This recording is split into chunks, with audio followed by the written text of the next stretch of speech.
Abra sua Bíblia no livro de Efésios, capítulo 5, versículo 1 ao versículo de número 14. Paulo escreve à comunidade de Éfeso, uma igreja para lá de pentecostal, uma das igrejas mais pentecostais do Novo Testamento, é o que diz a palavra de Deus, o livro de Atos. E Paulo escreve da seguinte forma: sede, pois, imitadores de Deus, como filhos amados, e andai em amor, como também Cristo nos amou e se entregou a si mesmo por nós, como oferta e sacrifício a Deus em aroma suave. Mas a impudicícia de toda sorte de impurezas ou cobiça nem sequer se nomeie entre vós, como convém a santos, nem conversação torpe, nem palavras vãs ou chocarrices, coisas essas inconvenientes, antes pelo contrário, ações de graças. Sabeis, pois, isto: nenhum incontinente ou impuro ou avarento que é idólatra tem herança no reino de Cristo e de Deus. Ninguém vos engane com palavras vãs, porque essas coisas vêm a ira de Deus sobre os filhos da desobediência. Portanto, não sejais participantes com eles, pois outrora erais trevas, pois agora sois luz no Senhor. Andai como filho da luz, porque o fruto da luz consiste em toda bondade, justiça e verdade, provando sempre o que é agradável ao Senhor, e não sejais cúmplices nas obras infrutíferas das trevas. Antes, porém, reprovai-as, porque eles fazem o oculto, o só referir é vergonha. Mas todas as coisas, quando reprovadas pela luz, se tornam manifesta, porque tudo se manifesta é luz, pelo que diz: desperta tu que dormes, levanta entre os mortos, e Cristo Senhor te iluminará. Glória a Deus. Texto de poder, texto convincente. A palavra de Deus, ela é convincente em si só. A palavra de Deus genuína, a palavra de Deus que transforma o homem, santifica os nossos corações. Hoje eu vou fazer de maneira diferente. Então vou apresentar um sermão expositivo, um sermão textual, mas um sermão expositivo. Esse texto, Paulo resume que nós devemos imitar a Cristo Jesus e devemos andar como filhos da luz. Muito bem. Antes de darmos sequência, gostaria de fazer uma pergunta, e o sermão de hoje vai girar em torno dessa pergunta. E eu creio que você já deve ter se perguntado isso a você. Eu me pergunto sempre, e eu creio também que muitos devem perguntar isso a você, que diz respeito à sua fé, à sua confissão em Cristo Jesus. E a pergunta é, eu quero que você responda para você mesmo. E a pergunta é: por que sou cristão? Por que você é cristão? Por que nós somos cristãos? Eu acredito que você tem uma formação acerca dessa pergunta, possa ter a sua convicção, mas eu gostaria que você hoje fizesse um contraste das suas convicções para com que nós vamos ver nesta noite à luz da Bíblia Sagrada. Por que somos cristãos? Talvez de parte em lata você possa responder: porque eu nasci num lar cristão, ou porque eu nasci num país cristão, ou porque desde cedo eu recebi educação cristã na minha escola, e por isso eu sou um cristão. Ou talvez você possa dizer: porque em determinado dia, em determinado mês, hora, data, ano, eu decidi por Jesus Cristo, e agora eu sou um cristão.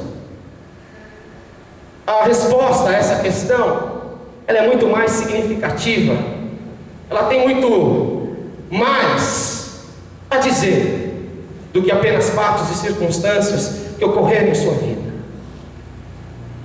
Apocalipse capítulo 3, versículo 20, eu vou pedir para projetar. E se você tiver uma caneta, grife esse versículo na sua Bíblia, anote num papel, porque a resposta dessa pergunta está embasada nessa afirmação de Jesus Cristo, ao qual ele diz: eis que estou à porta e bato, e se alguém ouvir a minha voz e abrir a porta, então eu entrarei, cearei com ele e ele ceará comigo. Aleluia, uma promessa de Cristo Jesus.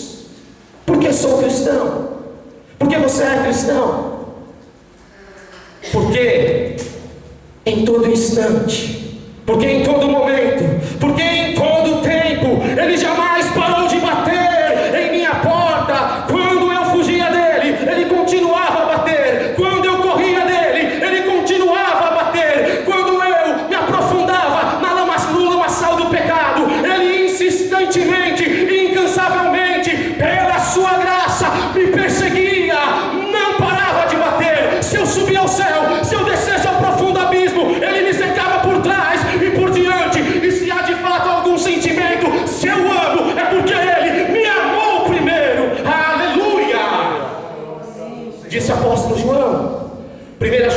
19: se eu o amo, é porque Ele me amou primeiro.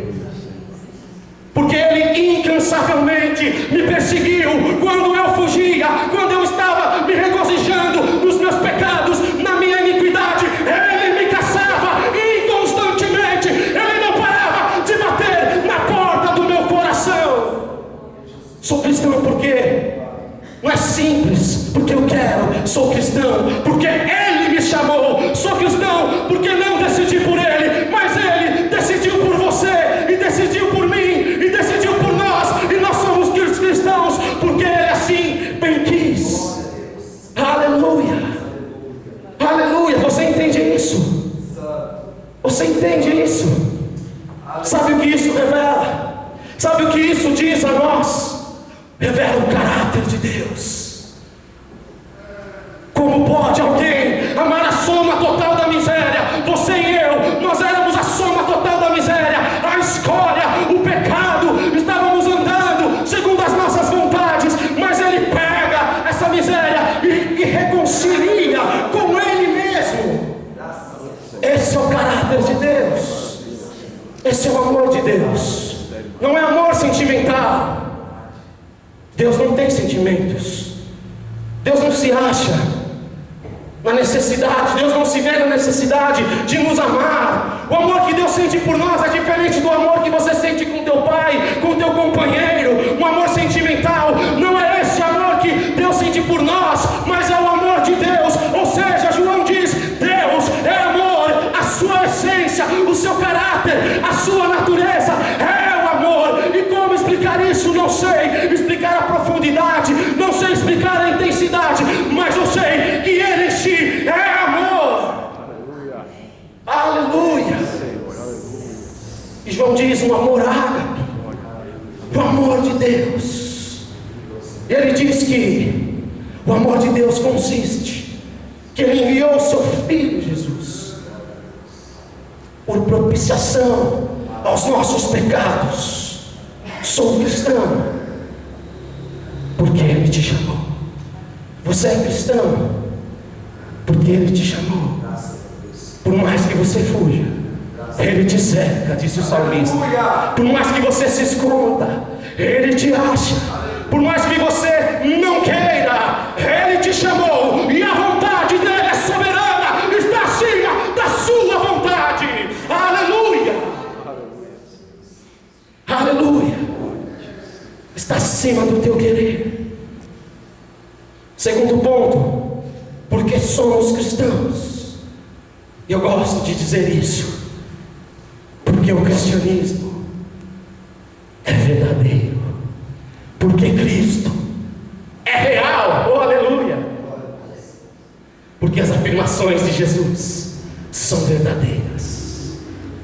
Não é uma simples religião barata, formada por líderes religiosos que morreram sem deixar nenhum legado. Eis o legado de Jesus Cristo aqui nessa noite. Sou cristão porque é verdadeiro, não é algo abstrato, é concreto, é real. E o apóstolo Paulo, em Atos capítulo 26, apóstolo Paulo, ele nos dá um exemplo.